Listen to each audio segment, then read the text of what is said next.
Loco, se llama Las Fuerzas del Cielo, que aborda la faceta mesiánica y mística del gobierno de Javier Milei. Su autor es Juan Luis González, autor también del Loco, la biografía no autorizada que escribió allá por 2023, que está teniendo en este momento la amabilidad de atendernos mientras se dirige a la cancha de Lanús a ver a San Lorenzo. Buenas, buenas. Así es, un poquito demorado, pero ya en breve arrancamos para allá. Esperemos que San Lorenzo me traiga alegrías que la realidad del país no me estaría dando. Cosa que tampoco suele pasar, vamos a decir la verdad, ¿no? Pero bueno, Claro. diría Milei que la fuerza del cielo ojalá esté con nosotros hoy. Juan, quería arrancar a hacer haciendo tipo un previous Lyon, como en las series, viste, que van al capítulo anterior y te van contando cómo viene. Vos, en tu primer libro, El motor que lleva a lo que es el loco, es una pregunta que es: ¿qué pasa si en un país inestable aparece un líder inestable? Ese libro fue escrito antes de las PASO, o sea que no se sabía, era como el gran misterio de, bueno, de aquel 17% en capital, ¿qué se traducirá? Bueno, acá estamos. ¿Pudiste responder o tenés alguna idea de respuesta de aquella pregunta? ¿Con un año y medio de Eh, gobierno? Te diría que una de las ventajas que tiene Milei positivas es que es bastante transparente él. Entonces, esa pregunta tenía una fácil respuesta. O sea, ya te digo, desde el 10 de diciembre, del 9 de diciembre, yo te podía decir, mira, un país inestable, complejo, difícil, endeudado, quebrado, al que le metes un presidente que está peor que el país y va a salir, va a venir complejo, va a haber una espiralización de la violencia y acá estamos. En varios sentidos te diría que no me sorprendió la presidencia, no me viene sorprendiendo al menos la presidencia de Milei, me viene sí preocupando. Te diría que a veces siento que no estamos preocupados lo suficiente, pero en cuanto a sorpresa, te digo, y más o menos, obviamente pues hay particularidades, no podía imaginarme que un día Milei se iba a levantar y iba a hacer una etapa piramidal por Twitter, Ujú. o que iba a ir hoy a una iglesia evangélica cuyo pastor dice que hace, en Chaco, cuyo pastor dice que hace milagros. Yo recién compartí un video donde hacen caminar a una mujer en silla de ruedas, una cosa muy que vos decís, lo ves en las películas y decís, bueno, el guionista se pasó 3 pueblos, ningún presidente va a prestarse a ir a un lugar así, pero bueno, acá estamos. Pero en cuanto a sorpresa, tenía más o menos lo que uno puede imaginar si pones un tipo de presidente que cree que yo ahí porque el perro muerto habló con Dios y se lo dijo. O Ujú. sea, bueno, sí, más o menos está dentro de los carriles que se puede esperar. Y eso un poco profundizás en tu segundo libro, en Las Fuerzas del Cielo, ¿no? Que realmente las fuerzas del cielo Claro, existen. existen para Milei, ahí hay dos, o sea, dos carriles. Por un lado, para Milei, recontra existen, él las puede ver, las puede tocar, las puede, se seguía en base a ellas y bueno, unas cuantas cosas más. Pero el gran tema de fondo ahí, como todo lo que pasa cuando hablamos de Milei, es que Milei es nada más la cara de un fenómeno que es mucho más profundo de él. Entonces, de hecho, yo en el libro cierro con esta idea de, mira, las fuerzas del cielo existen porque hay gente que necesita creer en las fuerzas del cielo. Ujú. Está todo tan recontra mega jodido que necesita creer en una salvación mágica como mucha gente en este país hace no tanto creyó que ponerle todos los ahorros de su vida a Cositorto le iba a dar un retorno de 8% en dólares. Y hay una línea ahí, dando las enormes diferencias, ¿no? Entonces la fuerza del cielo existe, sí, para Milei, ni hablar, para muchos que están en el gobierno existen, ¿no? Obviamente para la hermana y algunos más, pero el gran tema, y ahí hay una, hay un hueco, te diría, en el bando de enfrente de Milei. Veía ayer un tráiler de una documental que se estrena en Netflix ahora, esta semana que viene, Ujú. Apocalipsis de los Trópicos, que es de cómo la religión viene copando la política de Brasil, y en el tráiler entrevista a Bolsonaro, entrevista a Lula, y Lula parecía diciendo, el problema de la iglesia, en el tráiler, después todavía no lo vi, todavía no Sí. salió, decía, el problema de la izquierda es que dejó de entender lo importante que es la religión para la hora de hacer política. Bueno, del lado de enfrente lo entendieron, bárbaro, Claro. bueno, y de hecho hoy lo vamos a ver a Milei en este evento. Estoy leyendo acá un tuit tuyo de los últimos días que dice: ¿por qué el loco mostró por primera vez a Conan 2? Y el domingo pasado nos encontrábamos al presidente de la Nación dando una entrevista en el que mostraba a un perro por primera vez en 2, 3 años de 4 Un de... hijo de 4 patas Claro, mostraba. mostró su hijo de 4 patas. ¿Qué hay detrás de eso? Detrás de eso es que ahora sí, por primera vez, desde que existe el perro. en el libro cuento... No, siempre hubo cuando yo sé que hay mucha liturgia muy justificada, porque bueno, siendo Milei un tipo tan declaradamente perruno, que no hayamos visto nunca imagen de sus animales desde el 2018, esa era la última imagen que había de uno de sus perros, que era cuando llegaron los clones que eran cachorros. Desde entonces hasta hoy pasaron 7 años, y bueno, es curioso, ¿no? Para alguien que es tan perruno, entonces entiendo el misterio, pero lo cierto es que Milei tenía 4 perros desde que en enero de 2020 muere Lucas por un problema del corazón. Desde entonces, bueno, ahí hay pero recontra enormes interrogantes para hacerse de por qué Milei se pasó 5 años diciendo que tenía 5 perros. Y la novedad, y acá yo hago una interpretación, pero creo que no me equivoco, que digo que Milei muestra ahora al segundo Conan porque le llegó Junior, el nuevo perro presidencial, a finales de marzo, principios de abril, y ahora sí hay 5 perros en la Quinta de Olivos.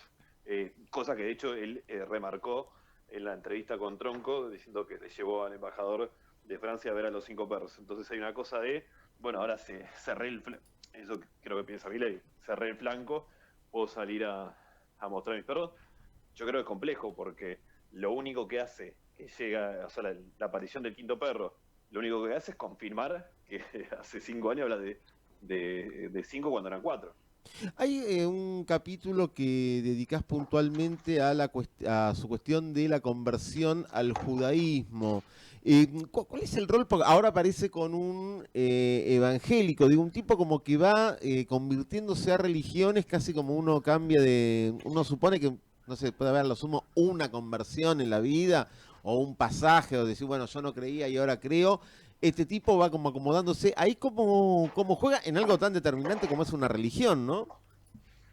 Lo de es una buena demostración de que para Milei las religiones más tradicionales, cristianismo, judaísmo, incluso evangelismo, son las maneras que tiene él de hacer inteligible algo que por definición no puede ser definido, según la tradición judía a la que él más se apoya, que es la palabra de Dios. Entonces él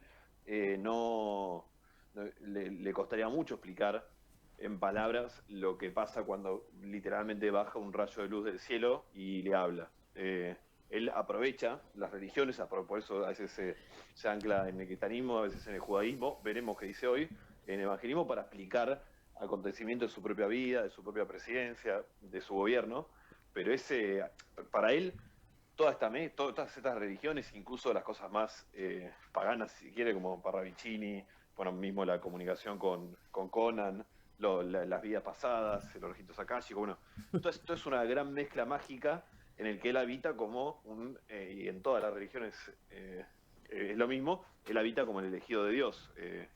Milei cree que hay un solo Dios, después cada religión lo adapta según sus creencias, pero él... Sí. No, que hay una interpretación en el libro, incluso que hasta una de las posibilidades de que por qué elige el judaísmo es que tiene vacante el cargo de Mesías, ¿no? Que podría ocupar él. Claro, el judaísmo tiene toda una tradición mesiánica muy importante, y de hecho los Chabad Lubavitch, en la cual el grupo dentro del judaísmo en el cual Milei más se apoya, es fuertemente mesiánico. Lo primero que hace Milei cuando lo eligen presidente es viajar a la tumba del último rabino de los Chabad Lubavitch, de quien se creía que era literalmente el Mesías. Además, los Chabad Lubavitch tiene una gran tradición anticomunista. Este rebel que está enterrado, que fue a visitar a Milei, estuvo exiliado en la Unión Soviética, bueno, tiene una historia ahí, así que hay una conjunción. Más allá de eso, yo creo que al judaísmo, Wanish, primero su rabino, hoy embajador en Israel, lo atrapa con una mezcla de astucias, trapisondas, una serie de cosas que algunos curas, pastores, lo que sea rabinos, suelen hacer con la gente que es medio quebrada, de tratar de incorporarlos a través de distintos elementos, pero más del costado emocional, si se quiere. Esto, porque uno puede, no sé, tomarlo hasta con cierta sorna, con cierta cuestión medio bizarra, pero el tipo este es el presidente de la nación. Disfrazado de trabajador de YPF me mata, aparte, me mata. Es tremendo. Como que no, recién lo veía de para atrás y me hacía acordar un poco a Alf. ¿Vieron los capítulos de Alf cuando iba corriendo a la cámara? Me hace acordar muchísimo a él. No sabes quién es Alf, Robert, porque no Sí, tenés... sí, sí, lo Ah, tan joven estoy tirándole un ET. Bueno, pero terrible realmente. No, Bueno. lo que digo, bueno, cuánto de esto termina influyendo en sus actos de gobierno y por ende en nuestra vida, porque uno dice, bueno, vos podés creer en lo que quieras, podés creer que tus perros son tus hijos, que te asesoran. Si vos dijeras que baja la pobreza, sube el trabajo, todo, bueno, clónenle más perros, así lo asesoran mejor, si él se siente feliz. El tema es cómo esto impacta en la vida y qué peso tiene toda esta dimensión que vos estuviste elaborando. Bueno, en el libro yo reconstruyo algunas decisiones literales tomadas así, desde decisiones políticas hasta quienes integran el armado del gobierno, el armado presidencial, pero siempre la idea, digo, es estamos apenas arañando la superficie. Milei y al gobierno, o sea, Milei por un lado, porque él sabe que la sociedad no lo podría aceptar, y Caputo y la parte política del gobierno, porque sabe que acá hay un flanco abierto, que el hecho de que un perro que no existe es un problema político fuerte potencialmente. Entonces, por ambos lados, el gobierno trabaja como no hay nada que el gobierno le interese tanto realmente como ocultar todo esto. Por eso, de hecho, cada vez que alguien dice algo de los perros, arde Troya. Por eso, Santiago Caputo pone pauta de YPF en los medios con la única condición explícita de que no se puede hablar de Conan. Cosa que yo ya sabía hace un año y medio y ahora Jorge Rial lo blanqueó en su canal de streaming, que el único tema que no se puede hablar en C5N es Conan. Y no es el único medio que por respeto, pudor, porque no me corresponde a mí, pero hay famosísimos medios opositores que tienen este mismo acuerdo político-comercial. Entonces, hay mucho no sabe, pero te digo, la religión cruza todo este gobierno. Yo te juego todas mis camisetas de San Lorenzo, pero las pongo a disposición de que de hoy sale un futuro diputado de la Libertad Avanza, como salió Nadia Márquez, que es la hija del vicepresidente de Asiera, de la Asociación Evangélica, como salió el de Tierra del Fuego, que también es otro pastor evangélico, como metió gente el Opus Dei a lo largo y a lo ancho del gobierno, como el efebrismo puso una vicepresidenta. Entonces hay una mezcla de la cosa pagana de Milei, esotérica, mística, con distintos grupos religiosos también que es el reino, ¿viste? Que vieron el hueco y entraron por la ventana y están metiendo gente de todos los sectores. Perdón, ahí nombraste, y ahora sí te despedimos, nombraste al pasar a la vicepresidenta Victoria Villarruel. ¿Cómo entra ella en todo, que ahora parece como apartada del gobierno o expulsada del gobierno dentro de lo que se puede, no se puede, pues la vicepresidenta es un cargo electivo? ¿Ella cómo entra en toda esta jugada? Un poco como todo en la Libertad Avanza, que más allá de los planes místicos de Dios, es un enorme cambalache, la Libertad Avanza, y así nació. Milei la conoce por Twitter, a Villarruel, como conoció a Diego Españolo, por ejemplo, el de Landís, también hay mucha gente que Milei conoció por Twitter y que tiene un cargo gubernamental, y más allá de eso llega a ser diputada de Milei, así arranca la relación en el 2021 de carambola. Aparece Pato Russo, que fue el primer estratega de Milei, el predecesor de Santiago Caputo, que tuvo mucho que ver, te digo, en lo que es la Libertad Avanza como idea en el relato y la construcción del primer Milei candidato. Y cuando él llega, la primera compañía de fórmula de Milei iba a ser Rebeca Fleitas, que era del Partido Libertario. A Russo no le cerraba, porque ya tenemos un libertario, otro libertario no va. La segunda opción, esto pasó hace mucho y parece medio increíble con este presidente que dice que la homosexualidad es pedofilia, pero la segunda opción era Lizzie Tagliani, atención, y la tercera fue Villarruel, que la propone Russo dentro de los nombres que estaban barajando arriba de la mesa, y bueno, después ya tomó su propio envión. Karina sí nunca la quiso, no la quería, en el 21 no la quiso de candidata a vicepresidente. Es su opción de Karina, también otro momento de la historia, ¿no? Era Viviana Canosa no quiso, y bueno, acá estamos. Juan, te liberamos para que puedas ir a alentar al equipo de tus amores. Las Fuerzas del Cielo se llama el libro. Juan Luis González es su autor. Tuvo la amabilidad de atendernos. Y bueno, buen fin de semana. Muchas gracias. Abrazo grande. Hay un Twitter de reciente de Cristina Fernández de Kirchner, justamente dice, Che Milei, libertario. Volvió el Che Milei. Che Milei, libertario de los ricos. ¿Te acordás? Le pregunta, cuando posteabas la foto de los manifestantes franceses identificados como los chalecos amarillos tirando camiones de bosta a las oficinas públicas de Francia y decías textualmente, hermosa iniciativa. Bueno, fíjate, hermano, y borrá el posteo porque son los manuales de procedimiento de Bullrich y según porque con los manuales de procedimiento de Bullrich y Arroyo Salgado te van a meter en cana por apología del delito. Postdata, liberan al pibe y a las pibas cachivaches, y justamente postea esto que dice del 26 del 11 del 2018. Qué carpetazo. Hermoso. Todo está guardado en Twitter, no en la memoria.